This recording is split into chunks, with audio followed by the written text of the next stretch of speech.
fun. Well, let's hope this new microphone is picking. I think it is. I have apologized. It's been so long since I've done any of these long form videos. I've been doing shorts. I've been sort of existing on my phone for quite a while in order to make these, and I just recently acquired a new laptop. So I don't know. We're diving in the water. Here we go. But I did want to think about some NFL points. Thinking about week 14 and some of the things we've seen and things that we've seen throughout. Man, people talk about parity in the NFL. Is this not the most parity filled season that we've ever seen? Just wild. And one of the pieces I want to look at with that is as I listen to and watch the talking heads and kind of see the way that they analyze football and talk about it, there seems to be this tendency to sort of stick to what has been in the past. And so, you hear this constant push of, excuse me while I enjoy some air roasted Fogbuster coffee here. So smooth. I absolutely love this stuff. But if you, it's just the idea that, the Chiefs eventually are going to get it right. They're going to be excellent. The Ravens are going to be great. The Bills, which actually last night I will say the Bills did look great. But this, so much of this sort of like, don't watch what your eyes are seeing. Eventually it's going to be this other thing. Or in the past, someone has done this. And instead of just kind of living in the reality of the situation, which is the NFL is always changing, anything can happen. And team strengths wane, things change. I think as you look at, say, the very kind of sad show on offense, I think you were seeing from the Chiefs last night and kind of, up and down kind of throughout the season, but specifically just to me, how old, fragile, and tired out that they looked last night.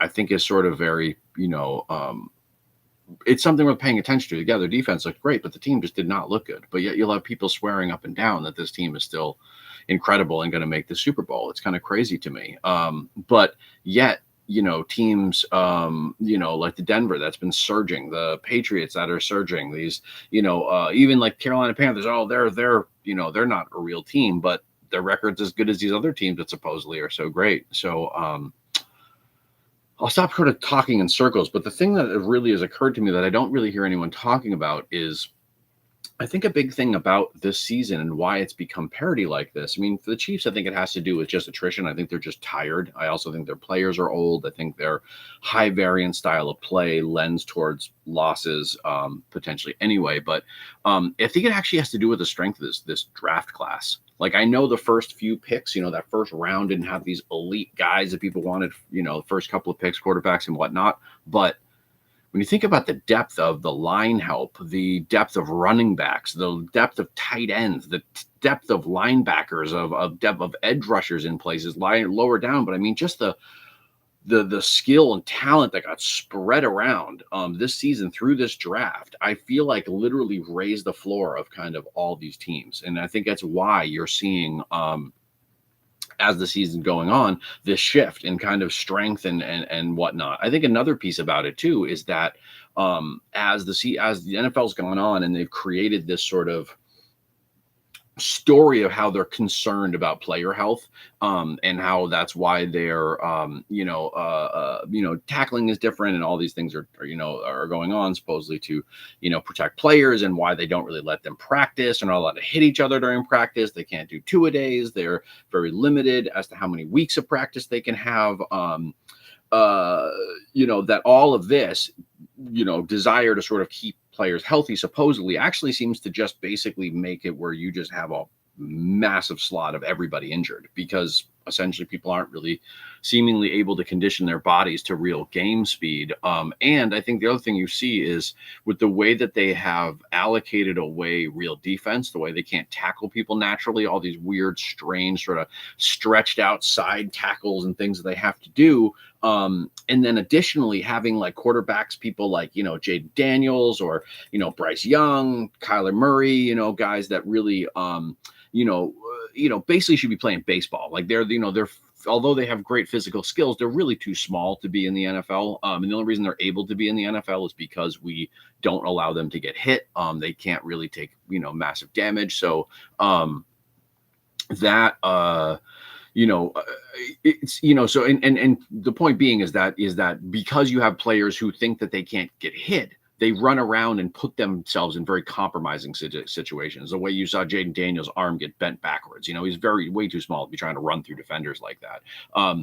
And and then the other piece about it is also these unnatural ways that people tackle each other stretched out like this. You see a lot of this, these ligament injuries, as they call soft tissue injuries, happening all the time. And with that, this rampant thing of all this, like, supposedly top elite, talent out there all getting injured, then it becomes far less about like who the greatest players are or who they gave the great contract to. It's how deep is your roster, and it's funny because everybody's so caught up in the top elite quarterback and whatever. But at this point, we end up seeing the backups, third string people come in.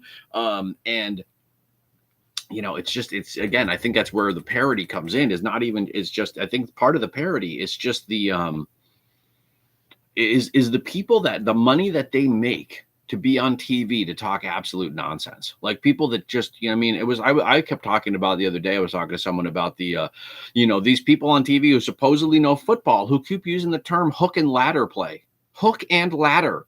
A hook and ladder is a type of truck that they use in the fire department. Like, it's a hook and ladder truck. The play's called a hook and lateral. But the thing is because you have this group of talking heads who supposedly know football, but really what it is they get a package of talking points.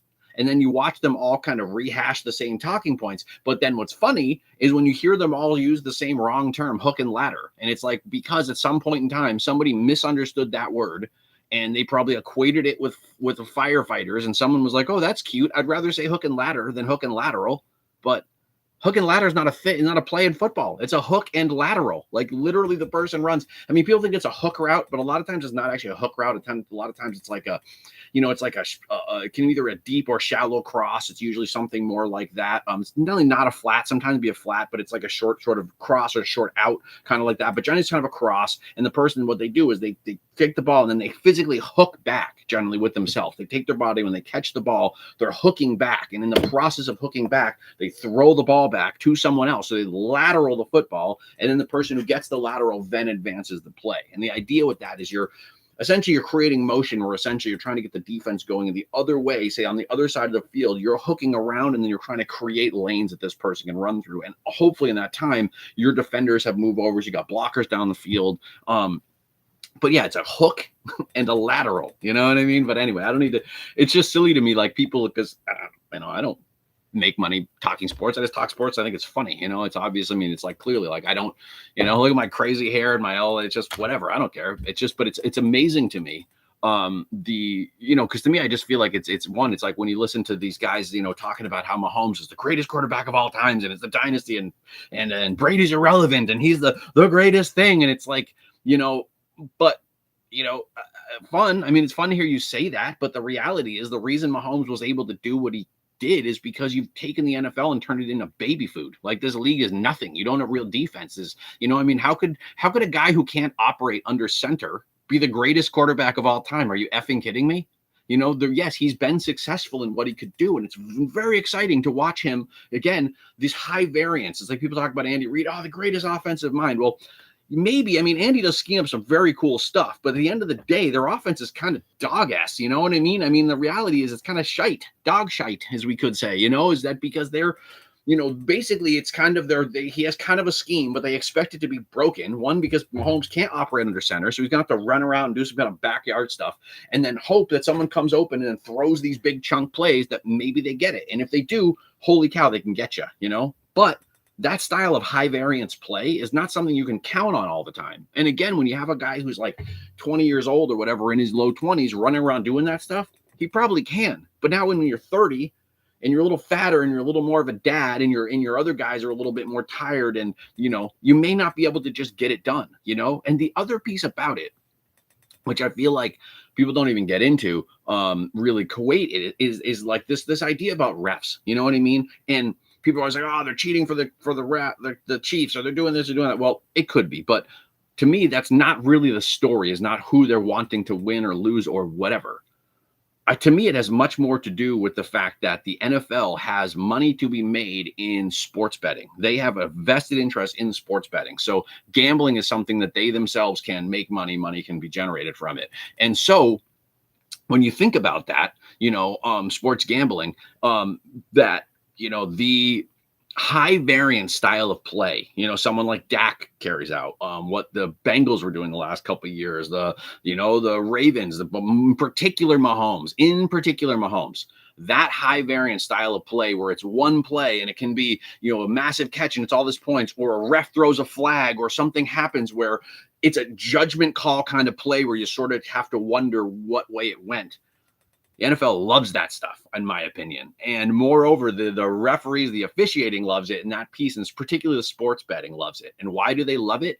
Is because you can have something that might be right or might be wrong, but they can't kind of prove it. There's some sort of doubt in there. And, doubts like that create an opportunity for somebody to get bribed. You know what I mean? Creates an opportunity for somebody to make money on the side and kind of push things certain ways, particularly when you start getting to prop betting, you know what I mean? And just, that's why I told many people, man, stay away from this sports betting. I mean, the thing that's funny too is look at, NFL showing they've done it. Basketball's come out, hockey now, and somehow NFL isn't, when again, look at what's happening on the field. I mean, some of these calls is just insane to me, and it looks very egregious. And my thing with it is, even if it isn't, even if none of this stuff is real, then have real accountability, like really show us the truth. In fact, what would make NFL more accountable? Imagine if they took an NFL field, how the way it's laid out now, it's just grass, and you have, basically the lines, and you have the hashes, the marks and everything, right? But you got this space in between them, right? Well, what if you took, since everything, is laid out, supposed to be, in 1 yard by 1 yard, but you basically have it in 5 yard segments, you know what I mean, in the tens and blah, blah, blah. Well, if all those 1 yards, well, why don't you make it a grid pattern? Why don't you on the field paint a black or gray colored grid pattern, 1 yard by 1 yard underneath the entire field? So here's the grass, then you have a grid pattern under it, and then over the top of that, put all your yards and your hash marks. So you can see all that, but what you now have is a 1 yard by 1 yard space that's a square. So you can actually triangulate wherever the person is with the ball to much more certainty, because you can film down it with cameras and lines. And then on top of that, there should have to be cameras at all times. In fact, I was thinking about even anyway, but besides, they have the ability to make this more obvious. And the fact that they don't give you quantifiable evidence of exactly what they're doing, including, I've said forever there should be a sensor inside of the ball. Well, apparently there is a sensor in the ball. Well, why don't they give us that tech? Why don't they give us that data when they're trying to decide where the ball might be and if it's the first down or it's I remember that Buffalo game last year where supposedly Josh didn't get to the first down when he was clearly 12 inches past the marker. And then they were like, oh, it was a quick review, but they didn't show us any of it. It was just more of this, again, I don't feel like it was necessarily the Chiefs, the this, the that, but it gives a lot of opportunity for a lot of squirrely things to happen when a lot of money is sitting one way or another, and to me, I'd be cautious about spending my hard money on something like that. It's just absolutely ridiculous, anyway, enough of kind of it's just, but another thing I would just want to say is just that back to just kind of the parity I talked about. Sorry to get into that. Sorry to just go down different rabbit holes, kind of how my mind works. But I'm thinking of, the other big piece of this is that I think it's wildly disrespectful to the young men and the players that have excelled this year, to constantly be forcing down our throats subpar players and talking like they're so amazing and have been so amazing. I'm sorry, Mahomes has not looked great this season. And even in the games where he supposedly was incredible, like the Colts game where he supposedly was incredible. Yeah, the first quarter and then again towards the fourth quarter, but in the middle, he was kind of terrible. In the Dallas game, which they were really impressive, but he had some bad moments in that one as well. Some other impressive things. Lamar has not looked great this season, is really not deserved to be talked about the way he has. But I do think there's guys that are just kind of, generally, like, for instance, Bryce Young, I'm not a Carolina believer. I'm definitely not a Bryce Young believer, but he has had some moments. But it's, anyway. It's just, my point is there's a lot more talent than that. And I also think too, looking at a guy like Aaron Rodgers, which look at him yesterday. I mean, it really was an impressive win for them. I thought he did well for that team. It's been great. But you can't tell me that the Steelers wouldn't be better off if they hadn't gone and got somebody like Sam Darnold. Or let's say, for instance, as we watched Shedeur Sanders play for the Browns yesterday going against the Titans. Shedeur definitely does not look like the next coming of really anything, but I will say the kid seems to be able to show a decent enough ball and does seem to be able to manage an offense. And considering that he slid past the Steelers how many times, and they didn't take a swing at him when they were that desperate for a quarterback, I think should tell you a lot about the sad nature of some of these franchises. To me, I look at the situation with Tomlin and again with the Steelers. It reminds me so much. To a lesser degree, I would say Tomlin has not fallen apart in his organization. And I think it's also because he's not Tomlin's not the GM, which is very beneficial. But it reminds me of what was going on with the Patriots in New England and Belichick towards the end of his tenure. And it's just the inability or the unwillingness to really try something new, to really go outside of what has been okay or has worked up to a point.